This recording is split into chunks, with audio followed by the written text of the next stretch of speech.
함께 나눌 하나님의 말씀은 에스겔 37장의 말씀입니다. 이 새벽에도 하나님의 음성을 듣고 살아나는 저와 여러분들의 삶이 되시기를 간절히 축복합니다. 에스겔 35장까지의 말씀 대부분이 심판에 관한 말씀입니다.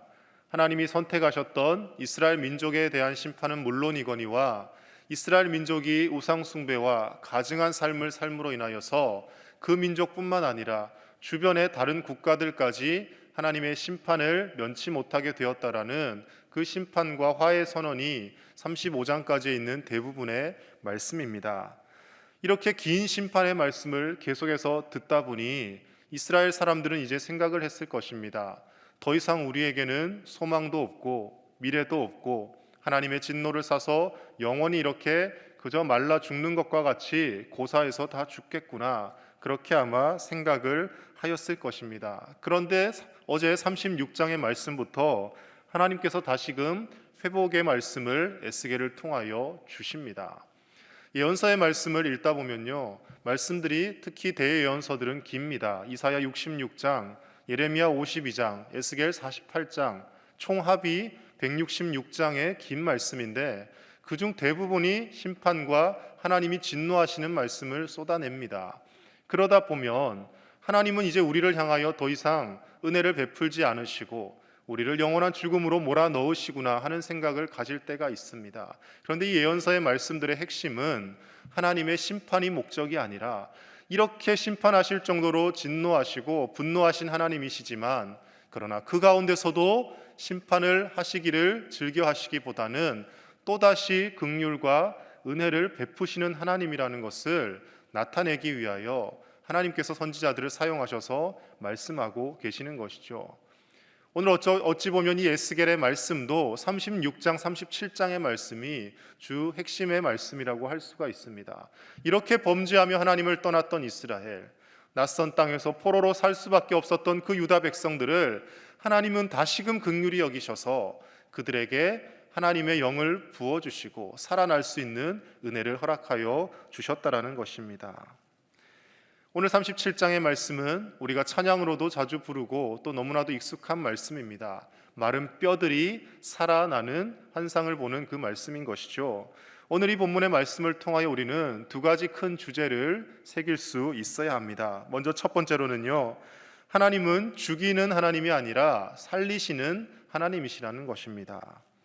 지금 이스라엘 백성들의 상태가 어떤지를 1절, 2절 말씀에 자세하게 드러내고 있습니다. 우리 1절과 2절을 다시 한번 읽어보겠습니다. 여호와께서 권능으로 내게 임재하시고 그의 영으로 나를 데리고 가서 골짜기 가운데 두셨는데 거기 뼈가 가득하더라. 나를 그 뼈 사방으로 지나가게 하시기로 본즉 그 골짜기 지면에 뼈가 심이 많고 아주 말랐더라. 하나님께서 에스겔을 데리고 가셔서 골짜기 가운데 두시며 환상 중에 보게 하시는 것이죠. 그런데 무엇을 보게 하십니까? 거기 뼈가 가득하더라라고 이야기합니다. 뼈라는 것은 사람의 몸을 이루고 있는 기본 중심대 아닙니까? 그러나 이 뼈가 뼈만 앙상한 채로 남아있을 때는 무엇을 상징합니까? 더 이상 살아있지 않은 죽음을 의미하는 것이죠. 그냥 뼈가 가득한 게 아니라 2절 말씀에는 구체적으로 지면에 뼈가 심이 많고 아주 말랐더라라고 표현합니다. 뼈가 다 마른 뼈지 아주 말랐다라는 것은 무슨 뜻이겠습니까? 그 뼈가 이미 오래 부식될 대로 부식되고 조금의 생명도 찾아볼 수 없는 상태였다라는 것이죠. 마른 뼈와 같이 아무런 소망도 희망도 없이 지금 살아가고 있는 이스라엘 백성들의 그 영적인 상태, 그리고 그 마음의 상태를 나타내 주고 있는 것입니다. 그런데 하나님께서 이 마른 뼈들을 바라보며 에스겔에게 한 가지 질문을 던지십니다. 3절을 제가 읽겠습니다. 그가 내게 이르시되 인자야 이 뼈들이 능히 살 수 있겠느냐 하시기로 내가 대답하되 주 여호와여 주께서 아시나이다. 이렇게 에스겔이 대답합니다. 죽음이 가득한 그 골짜기 가운데 마른 뼈들이 가득하고 생명이라고는 눈을 씻고도 찾아볼 수 없는 그 상황인데 하나님께서 그 상황을 두고 에스겔에게 이 뼈들이 능히 살 수 있겠느냐라는 질문을 하십니다. 어찌 보면 불가능한 말씀, 가능성이 없는 말씀 아닙니까? 어떻게 저 죽고 파리해진 뼈가 살아날 수 있습니까? 라고 에스겔이 대답할 수도 있었을 것입니다. 그런데 에스겔이 뭐라고 대답합니까? 주께서 아시나이다 라고 이야기합니다. 주께서 아시나이다라는 대답은 무엇입니까? 예, 하나님 살 수 있습니다라는 명확한 자신감 있는 대답은 아니지만, 그러나 하나님께서 하시고자 하면 능히 이 죽음 가운데서도 생명을 만들어내실 수 있습니다라는 에스겔의 수줍은 믿음이 담겨 있는 고백인 것이죠. 하나님께서는 에스겔 선지자 입을 통하여 이 말씀을 듣고 싶으셨을 것입니다. 지금 모든 죽음이 가득한 이 우리 이스라엘 백성들의 상태이지만, 그러나 이 상황 가운데서도 하나님은 새로운 생명을 창조하실 분이십니다라는 믿음을 보고 싶으신 것이죠. 에스겔이 그렇게 대답했을 때 하나님은 즉시 다시금 말씀을 주십니다. 우리 4절에서 6절 다시 한번 읽겠습니다. 4, 5, 6절입니다. 또 내게 이르시되 너는 이 모든 뼈에게 대언하여 이르기를 너희 마른 뼈들아 여호와의 말씀을 들을지어다. 주 여호와께서 이 뼈들에게 이같이 말씀하시기를 내가 생기를 너희에게 들어가게 하리니 너희가 살아나리라. 너희 위에 힘줄을 두고 살을 입히고 가죽으로 덮고 너희 속에 생기를 넣으리니 너희가 살아나리라. 또 내가 여호와인 줄 너희가 알리라 하셨다 하라. 아멘. 에스겔이 하나님께서 아십니다, 하나님께서 하시면 할 수 있습니다라는 대답을 하였을 때 하나님께서 에스겔에게 이 뼈들에게 명령을 하라고 그렇게 말씀하십니다. 그러면 그것을 누가 이루시겠다고요? 하나님께서 생기를 주시고 그 뼈들에 살을 입히시고 가죽으로 덮으시고 다시금 살아나게 하시겠다라고 말씀하고 있는 것이죠. 여러분, 여기 이 말씀에서 자세히 보아야 할 것은 바로 이 뼈들을 살아나게 하는 주체가 누구냐 하는 것입니다. 하나님이시라는 것이죠. 에스겔의 입을 통하여 하나님은 말씀하게 하십니다. 하나님께서는 에스겔의 입을 굳이 통하지 않고도 그냥 이 뼈들을 새롭게 살리시고 새롭게 재창조하실 수 있는 분이십니다. 그런데 에스겔에게 명령을 하라고 말씀을 하시는 것이죠. 무엇을 뜻합니까? 오늘날 우리가 이 땅을 살아감에 있어서도 온통 세상이 절망으로 가득하고 생명이라고는 찾아볼 수 없는 것 같고, 날이 갈수록 뉴스에는 더 악한 소식들이 가득하고 무슨 소망이 있느냐라는 그런 삶을 살아가고 있는지도 모릅니다. 그런 상황 가운데서 하나님이 홀로 일하시고 홀로 모든 것을 다 갈아엎으시지 않습니다. 사람을 통하여 일하기를 원하시고요, 저와 여러분들을 먼저 부르셔서 파수꾼으로 세우시고 하나님의 말씀을 사람들이 듣든지 듣지 않든지 전하게 하시더라는 것입니다. 그러나 우리가 믿음으로 순종하며 그 하나님의 말씀을 선포할 때 전혀 소망이 없어 보이던 그 마른 뼈들이, 생명이라고는 찾아볼 수 없을 것 같은 그 마른 뼈들이, 죽어있던 뼈들이 살아나며 다시금 움직이는 놀라운 역사가 일어나더라는 것이죠. 우리는 쉽게 생각을 할 것입니다. 더 이상 이 땅에서는 아무 소망이 없다. 교회마저도 다 무너져가고 심지어 교회가 더 부패하고 타락한 이 상황 가운데 무슨 생명이 있겠느냐라며 신앙생활을 하고 있으면서도 자포자기할지도 모릅니다. 하나님 앞에 기도하여도 잘 응답이 되지 않는 것 같고, 여전히 세상은 흉흉한 소식으로 가득하고 감당하지 못할 큰 질병으로 인하여 많은 사람들이 고통에 떨고 있고, 불의의 사고들로 인하여 아픔을 당하기도 하고, 왜 이렇게 힘든 일이 많은지, 왜 죽음만이 우리가 삶 가운데 가득한 것처럼 보이는지 절망을 할 때가 분명히 있습니다. 그러나 그런 상황 가운데서도 하나님은 우리의 입술을 통하여 생명이 살아나도록 명령하기를 원하시고, 우리가 그 생명을 살아나게 하는 하나님의 말씀을 대언하는 주체가 되기를 원하고 계신다라는 것입니다. 그래서요, 우리 그리스도인들은 어떤 절망의 마지막 순간까지도 결코 삶을 포기해서는 안 되고요, 우리의 생명이 살아있는 한 하나님의 말씀을 붙들고 또 다른 소망을 가지고 그 삶을 꿋꿋이 살아내어야 하는 것입니다. 내 인생이 70년, 80년, 아니 그것보다 더 긴 인생이 왜 이렇게 늘 고통밖에 없는 것일까라고 생각될 수도 있겠지만, 그러나 돌이켜보면 아직도 내가 살아있다는 것 자체가 하나님의 은혜인 것이고, 우리의 생명이 붙어있는 한, 우리의 삶이 지속되는 한 하나님은 분명히 우리 삶을 통하여 역사하시고 새로운 일들을 계획하고 계신다라는 것입니다. 하나님의 말씀을 들을 때 마른 뼈들이 살아나듯이 우리가 하나님의 말씀을 선포하고 그 말씀을 우리가 듣고 세상 사람들이 들을 때 하나님이 일하시고 하나님께서 다시금 이 땅 가운데 놀라운 생기를 불어 넣어 주실 줄로 믿습니다. 오늘 이 말씀에 기록된 생기라는 말씀, 히브리어 루아흐라는 단어를 쓰죠. 창세기 처음에 나오던 하나님의 영, 하나님의 영을 말하는 것이죠. 하나님의 영이, 하나님의 말씀이 마른 뼈와 같은 죽음의 순간에도 불어 들어올 때 그 뼈들이 살아나고 새로운 생명이 생겨난다라는 것입니다. 다른 것으로 살아나는 것이 아니라 하나님의 말씀으로 살아나는 것이고, 하나님의 영이 우리 가운데 들어올 때, 즉 오늘날 우리에게 적용하자면 성령님이 우리 가운데 충만하게 역사하실 때 우리가 살아날 수 있다라는 것입니다. 경제적으로 부유해져야 살아나는 것이 아니고, 내 몸이 건강해야 살아나는 것이 아니고, 가족들 간에 어떤 계획한 일들이 잘 이루어져야 살아나는 것이 아니고, 하나님의 말씀만 우리 가운데 있으면, 성령께서 우리 가운데 충만하게 역사만 하시면 우리의 외적인 환경과 조건이 어떠하든지 간에 우리는 하나님의 생명을 전하는 사람으로 살 수 있고, 하나님이 주시는 참된 기쁨과 평강을 누리며 새로운 소망을 가지고 살아갈 수 있게 되는 줄로 믿습니다.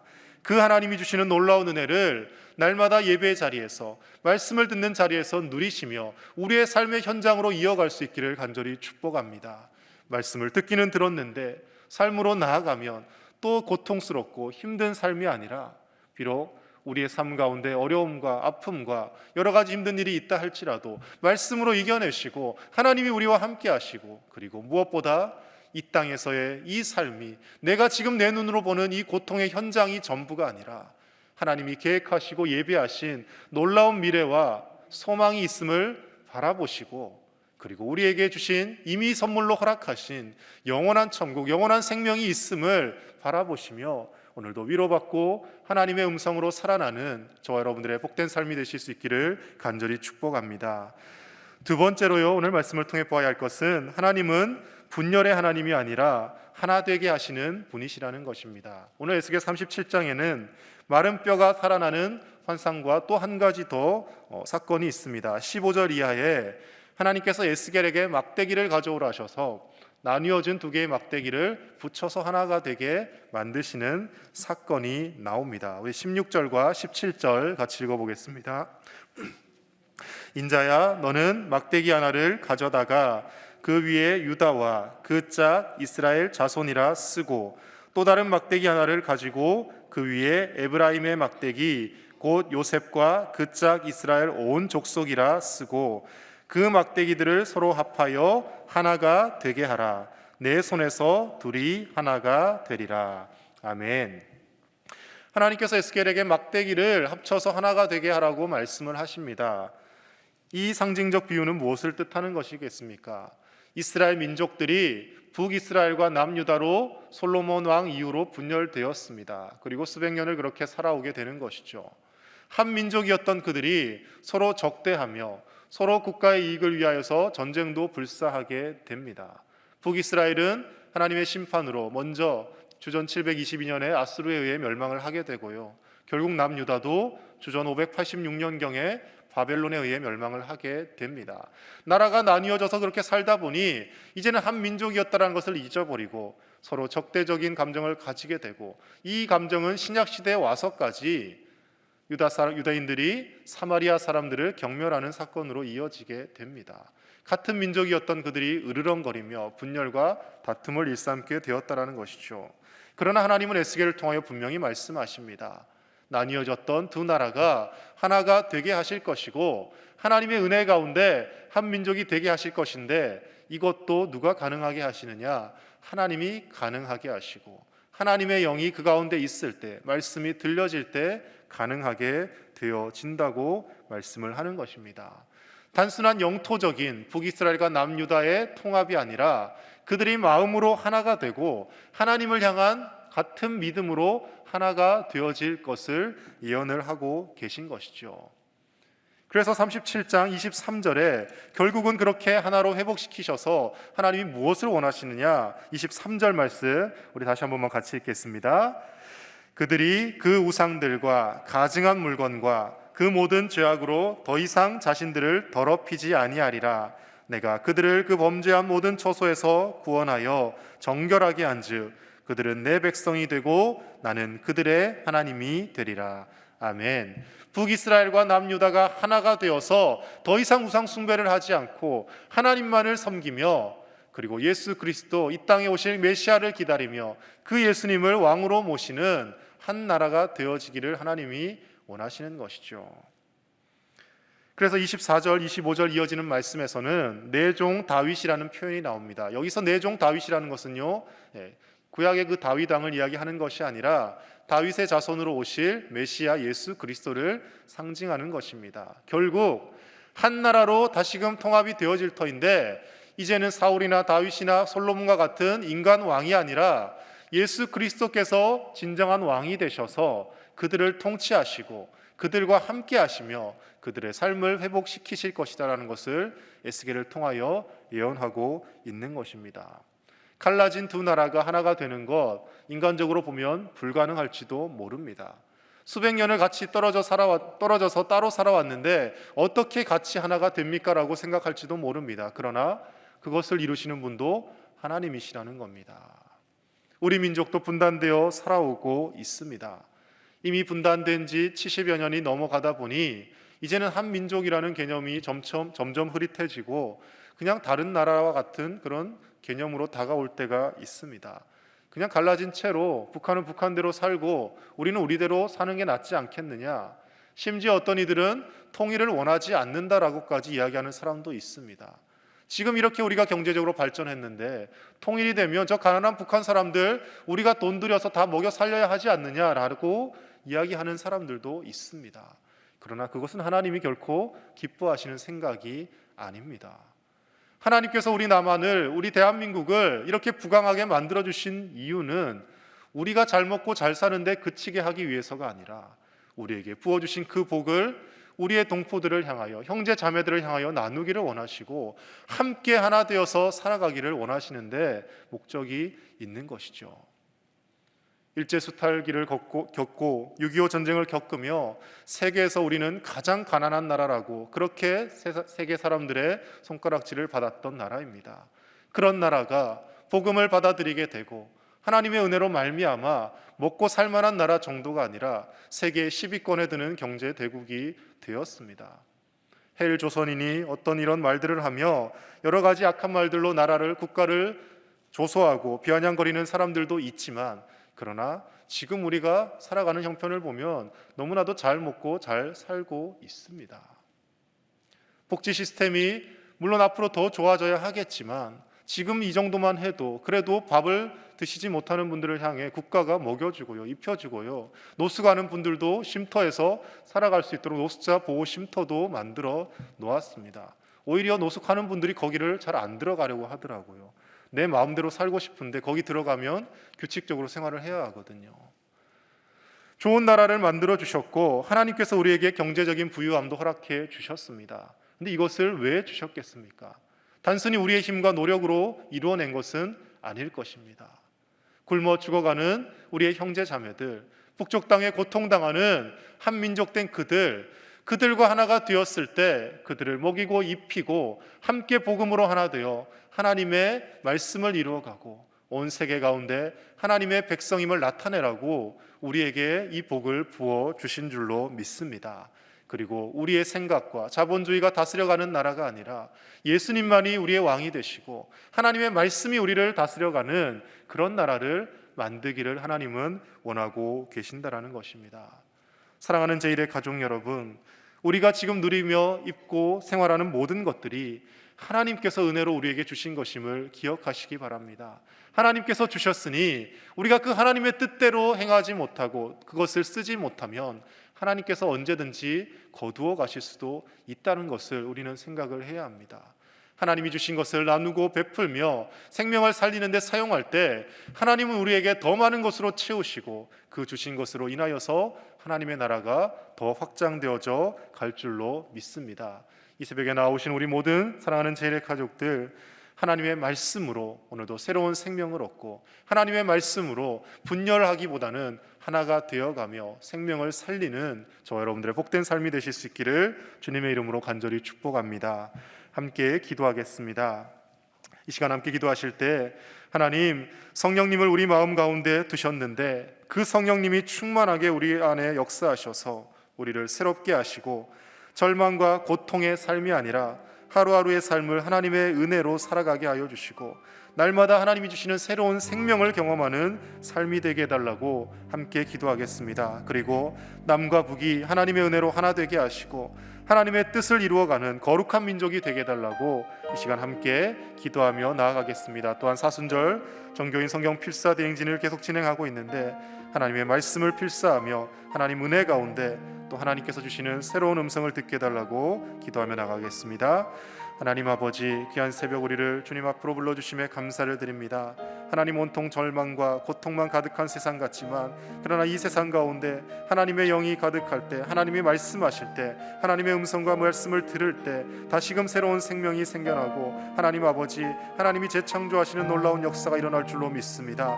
그 일들을 감당하게 하기 위하여 하나님께서 우리를 부르신 줄로 믿습니다. 부르심을 입은 자의 삶에 합당한 삶을 살아가게 하여 주시옵소서. 하나님 아버지, 하루하루 그저 내가 배불리 먹고 마시고 생활하는 데 급급하며 그것에 만족하며 사는 것이 아니라 하나님께서 주신 복과 은혜를 나누며 베풀며 하나님 특별히 바라옵기는 북쪽 땅의 우리 형제 자매들, 그들을 위하여도 기도하게 하여 주시고 하나님, 이 민족이 하나가 되어 온전히 주의 복음 들고 온 세계 열방 가운데 나아갈 수 있도록 하나님 우리 가운데 은혜를 베풀어 주시옵소서. 하나님 아버지, 사순절을 지나고 있습니다. 하나님의 말씀을 묵상하며 한자 한자 적어가는 가운데 하나님의 음성이 우리에게 들려지게 하시고 하나님의 그 귀한 음성으로 말미암아 우리의 죽어있던 잠자던 영이 깨어나게 하시고 살아나는 놀라운 역사가 있게 하여 주시옵소서. 아픔과 고통과 여러 가지 어려움들이 우리 가운데 있다 할지라도 다시금 소망을 얻게 하여 주시고 하나님 바라보며 새 힘을 가지고 남겨진 자의 삶을 그루터기와 같이 잘 살아갈 수 있도록 하나님께서 인도하여 주시옵소서. 오늘 하루도 주님과 동행하게 하여 주옵소서. 하나님 감사합니다. 이 새벽에도 하나님의 귀한 말씀을 통하여 우리의 잠자던 영이 깨어나게 하심을 감사를 드립니다. 주의 성령께서 우리 가운데 역사하셔서 우리를 새롭게 하여 주시고 하나님의 은혜로 날마다 새로운 생명을 경험하며 살아가게 하여 주시옵소서. 때로는 아픔이 있고 고통이 있고 사랑하는 이를 먼저 보내고 여러 가지 어려움들이 있지만 그러나 그 가운데서도 하나님께서 우리를 남겨놓으신 것은 우리에게 남겨진 사명이 있기 때문인 줄로 믿습니다. 하나님께서 주신 이 귀한 사명들, 말씀을 들음으로 성령의 충만함으로 묵묵히 잘 이루어 나가는 우리의 복된 삶이 되게 하여 주시옵소서. 북녘 땅의 우리의 민족, 우리의 동포들을 기억하여 주시고 남과 북이 하나님 은혜로 하나 되고 통일되어서 온 세계 열방 가운데 주의 복음 들고 나아가는 거룩한 민족으로 쓰임받게 하여 주시옵소서. 사순절 하나님의 말씀을 묵상하고 필사하는 가운데 있습니다. 하나님 말씀을 한자 한자 적어가며 하나님께서 주시는, 새롭게 주시는 놀라운 은혜를 경험하게 하여 주시고 그 말씀들이 우리의 삶을 살리는 생명의 말씀, 능력의 말씀이 되게 하여 주시옵소서. 감사를 드리며 우리 주 예수님의 이름으로 기도드립니다. 아멘.